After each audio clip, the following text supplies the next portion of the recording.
దమ్ముంటే పట్టుకోండి చూద్దామంటూ పోలీసులకే సవాల్ విసిరిన నెలకే కటకటాల పాలైన ఐబొమ్మ నిర్వాహకుడు ఇమ్మడి రవి మనస్తత్వాన్ని పోలీసులు విశ్లేషిస్తున్నారు.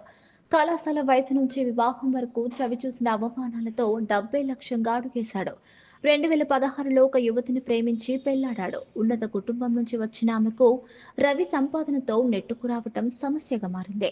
దీంతో ఇద్దరి మధ్య మనస్పర్ధలు తలెత్తాయి. డబ్బు సంపాదించడం నీ వల్ల కాదంటూ భార్యతో పాటు అత్త కూడా హేళన చేయటాన్ని భరించలేకపోయాడు.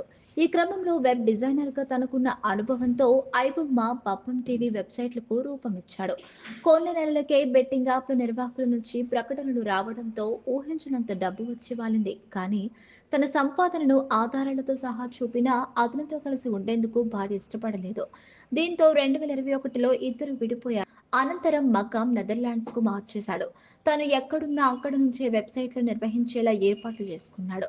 వాటి ద్వారా సేకరించిన 50 లక్షల మంది డేటాను సైబర్ నేరస్తులు, గేమింగ్ ముఠాలకు విక్రయించి 20 కోట్లు సంపాదించాడు.